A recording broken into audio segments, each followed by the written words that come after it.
Yes, people, what's happening? And welcome back to the channel and welcome to another edition of the Opposition Preview. First things first, guys, make sure you smash the like, subscribe if you're new around here, all of that good stuff. And as always, leave your thoughts in the comments below. And after both teams being in action in Europe in midweek, it's a big game in the Premier League. Chelsea versus Aston Villa, huge ramifications in the race for the Champions League places. Chelsea sitting third, 3 points ahead of Villa, but getting a big win against Leicester last time out. Villa haven't actually won a game in the league since sort of early October, but they still find themselves well in the race for the top four. And to talk all things Villa, the game on Sunday, delighted to be joined by Villa fan Luke. Mate, great to have you back as always. Villa, talk to me. It's obviously been a bit of a mixed run of results at the moment. You're doing pretty well in the Champions League, but league-wise, some mixed results to say the least in recent times. Obviously, heavy defeat to Tottenham, draws against Bournemouth, disappointing 2-2 draw against Crystal Palace last time out as well. You're going for a little bit of a difficult run results-wise, but if I'd said to you it will be December on Sunday. If I said to you in December you're going to be 3 points off the top four, I'm sure all Villa fans would have taken that. So it's probably kind of maybe a bit of mixed feelings. Yeah, definitely. I think we've been speaking about it a lot on my channel about the blip that we're in, and I was saying that I've never had a bad blip as good as this as a Villa fan, so I think that's just probably where we're at. I think from the outside it can look like, oh, Villa, one trick, they've had their time getting top four and that, but under Emery and what we're doing, it's like a project, so it's not just about sort of we've got there once and that's it. We're trying to build, we're trying to be a better team, and I think there are going to be sort of some little teething problems along the way. And that's what I see from some of the games. Like you've spoke about some of the games, and, we have defended pretty poorly in some of them. But for large parts of those games, we are playing really well. We are controlling games. Like we played really well against Bournemouth, and Evan Nilsson nicked a header at the end. We played pretty well against Crystal Palace, but two massive defensive errors cost us, which, it can't be overlooked really. But I think we're doing okay. We're doing where we want to be. We're competing around about where we want to be. And I think the ambition from me, especially this season, it wasn't just to get top four. It's we want to compete in Europe. We want to keep being that team that can get in Europe. Yeah, you want it to be Champions League, but if it has to be Europa League, then we're still in Europe and we're still growing as a club. So I think that's just where we're at, really. I think the way that we're playing a little bit, we've had a couple of teething problems. We've finally got Kamara back, who's a massive player for us. Like that, it can't be overlooked, Kamara at Villa, because he's literally like our Rodri. You take him out of our team, and we just don't. We're just not a unit without him. So I think him being back, and we've got Onana in there with Tielemans, and we have had a couple of injuries. So I think we're just trying to find that right balance really between how we want to play, and some teams are sort of targeting ways to score against us. So it's a bit of a mixed bag, but I think we're doing all right still. No, mate, I would agree. I think it's a very, very good position to be in. Obviously, you were outstanding last season. You've obviously brought in quite a few new players. Are there any differences between last season and this season in terms of the way that you're playing, or is it still very much just kind of a natural evolution and a continuation of what you were doing, but just with better personnel, better squad depth? He has tweaked how we play. I mean, we go through the centre quite a lot now. So we attack through literally the middle of the pitch, which is different. The way we were building up last year, we were going through our left back quite a lot. This year, we're going through Tielemans a lot more. We're trying to sort of like just transition through Tielemans and go quite central. So we have got that aspect. We played with a double pivot last year of Kamara and Louise. We've sold Louise, and they're not really a double pivot anymore. They're kind of like on the same line. So I think that's a little bit of a subtle tweak to what he's done as well. So just like little subtle tweaks, but yeah, where we're having a few problems is on transition, and you've got some good players that can play on transition. So we conceded off our own corner against Liverpool. We conceded off our own sort of set piece against Crystal Palace, which is you just can't defend like that. You can't have a set piece and it should be your advantage, and it's literally now a disadvantage because teams can score off it. So, but yeah, I think just little subtle tweaks really with what we're doing, and bringing in Onana. He's a different sort of profile to Douglas Luiz as well. So just those sort of little tweaks, really. I mean, you touched on Onana. I think he's a fabulous footballer. I think you've done really well to get him for 50 million quid. I know that's a lot of money, but in this market for a player of that quality and that age and how much room for improvement he's got, I think that's a really, really good deal. Who's settled in the best? Who's impressed you the most out of the summer signing so far? And secondly, what's happened to our boy Martin? I don't really see him playing that much. What's kind of the situation with him? Yeah, so the thing is, the first thing with Onana is he's had this niggling injury where he's been playing games, coming off at half time, playing 70, he got injured for Belgium. So he's had this little bit of a niggle, and it feels like he's not had a consistent run of games to sort of get going. And he's been playing in that sort of like deep line Kamara role where I think he can play a little bit further forward. So that's been sort of like the issue with Onana. He started really well, scoring goals, etc. And he's been doing well, but he just needs to sort of get this little niggling injury out the way. Matson is an interesting one, but Luca Dean is playing so well. Like he's smashing it for France now. He's back in the French squad. He scored a goal and got 2 assists on his last game. So it feels like he can't be dislodged from the team because Digne is doing so well. And Matson, he has done well. Every time he's come on and played, he's done well. But, he can't get in the team because of how well Digne is playing. So I guess for him it's frustrating. But I guess, when you're spending 30 odd million pound on a player and he's sat on the bench and can't play, it's a bit of a weird one, really. So yeah, it's a bit interesting with what we've done with our business, really. Yeah, no, for sure. I mean, mate, someone who has impressed me a lot and has come on leaps and bounds this season is Morgan Rogers. I think he's been absolutely fantastic. He's obviously got he's well deserved. He made his England debut over the recent international break. Looks a smashing player. Mate, would you say that Morgan Rogers is your Cole Palmer, or is that a little bit too far? Well, I mean, yours nicked our celebration, didn't it? So, mate, so there we go. But no, he's really good. He's really good. He's a really likable player. He's got a really good mindset. Like he wants to keep improving and progressing. And last January, this year. So this year in January, he was playing for Middlesbrough, right? Now we're in sort of like November. He's playing for Villa in the Premier League. He's played in the Champions League. He's played for England. And that's the journey that he's been on in 11 months. Did he only signed in January this year? Yeah. So this January. Like, I thought it was January 23. Mental. So he's literally been here coming up to a year.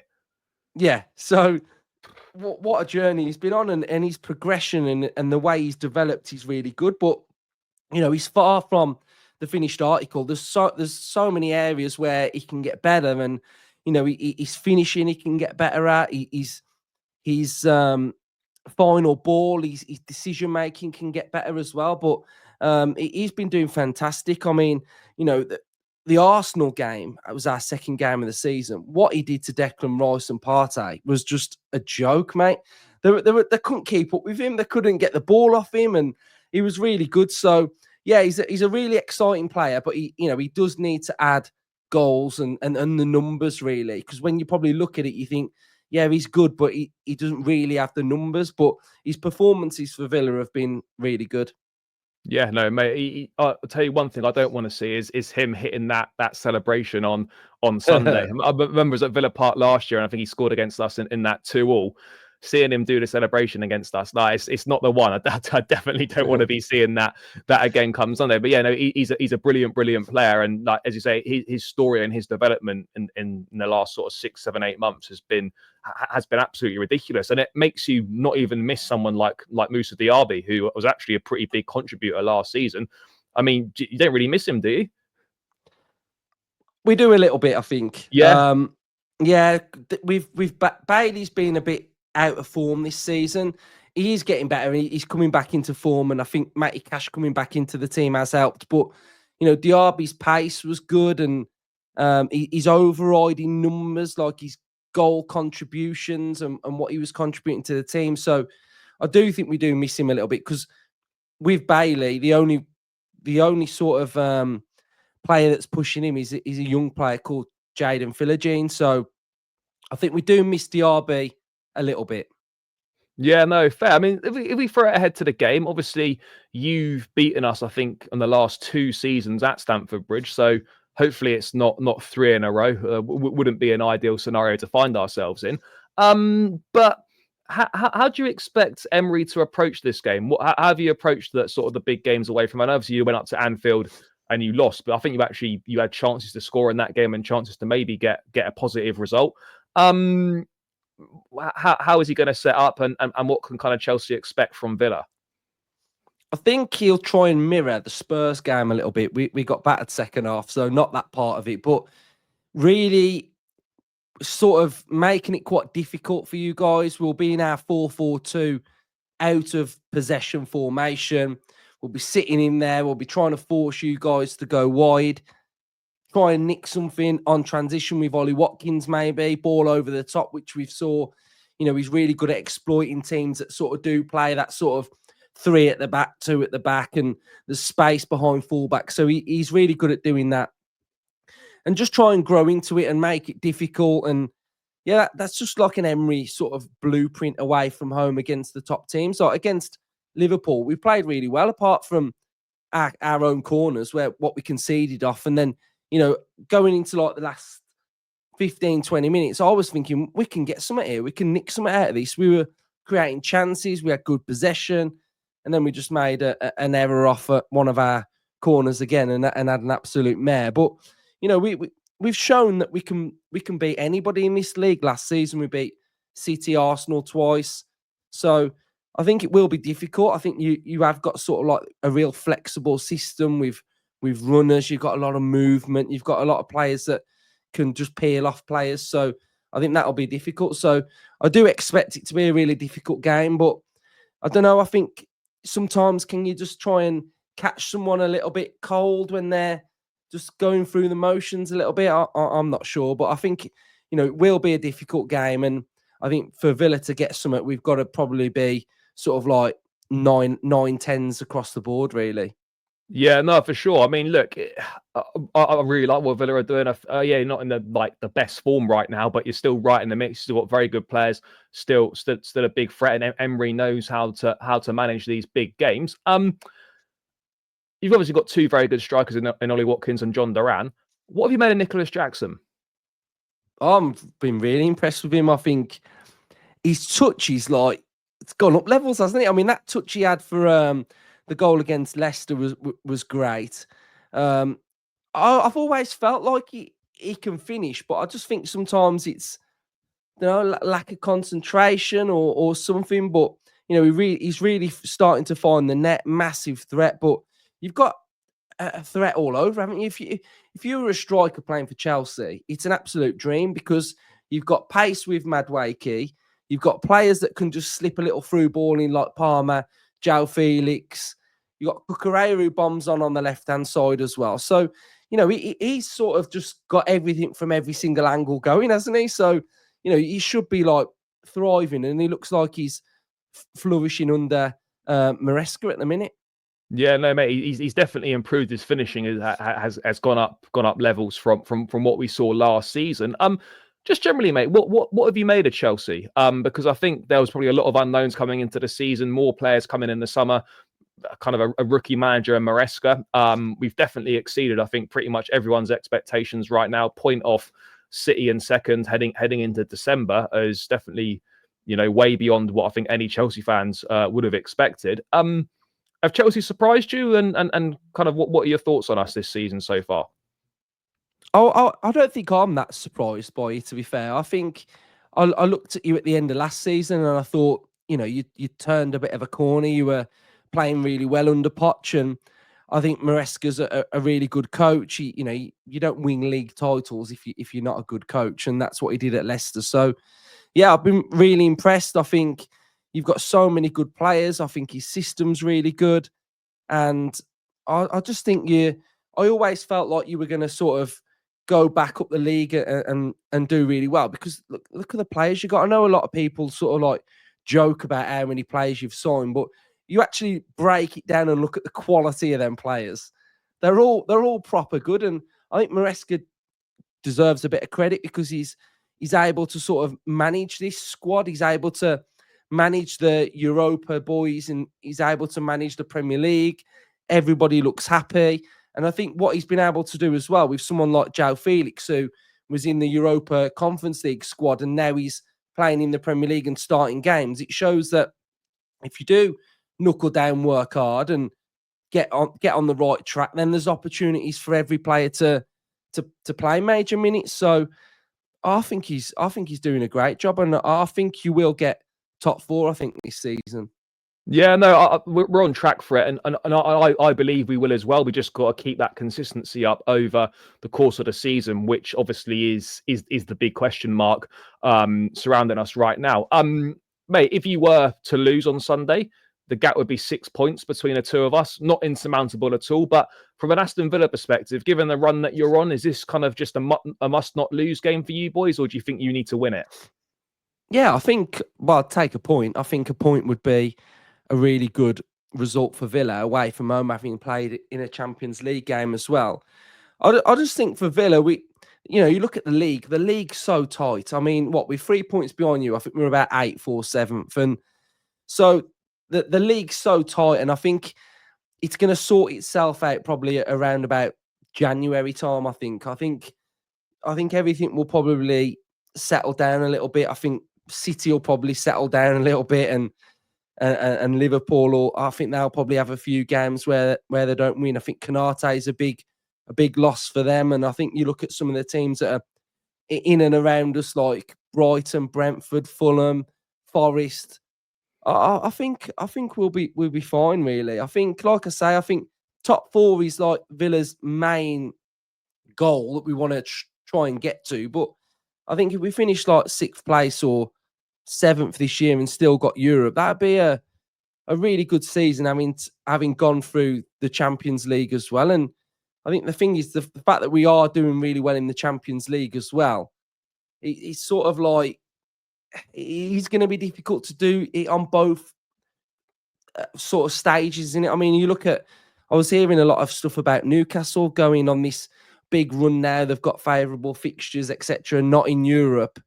And we're above them, and they lost to West Ham on Monday. So, everybody says, oh, Newcastle are going to be able to do it. Well, Villa are above Newcastle, and we're playing in the Champions League as well. So I think we've just got to just stick at it, get through. And I mean, for you guys as well, like this is the most congested part of our seasons, where you've played all these group games. You go into January, you've only got 2 more to go, and then you're just in knockout stage football, aren't you? So once this phase of the season's done, I think the league probably will start settling down a little bit. No, absolutely. I think this is like where you're not going to achieve your goals this season, but if you don't have a good run in this period, then you might not. Then you can rule yourself out. But I think in this period, you just got to keep yourself in contention heading into the new year, and then you can kind of reassess in January. Last thing, mate, score prediction. What are you saying? You backing your boys to get something? Yeah, I'm going to go 2-2, mate. I think.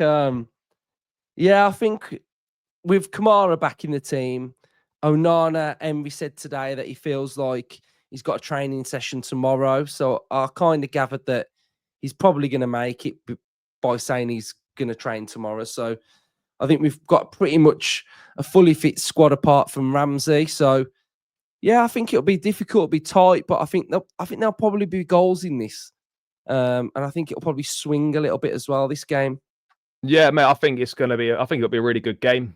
Two very good teams, 2 teams with a lot of attacking talent, 2 teams that probably defensively are the weakest parts of their game at the moment. So, hopefully there'll be a lot of goals in it. I'm going to back us to get a 2-1 win, but I equally wouldn't be surprised if this ended in a score draw. But mate, thanks as always for coming on. It's greatly appreciated. Guys, Luke's channel will be tagged in the title, Up the Villa Podcast. Make sure you head over there, show the guys some love, loads of great content. I jumped on as well to give my thoughts on Chelsea this season. Make sure you go and check it out. And yeah, guys, smash the like, subscribe, all of that good stuff, and we'll catch you again in another one soon.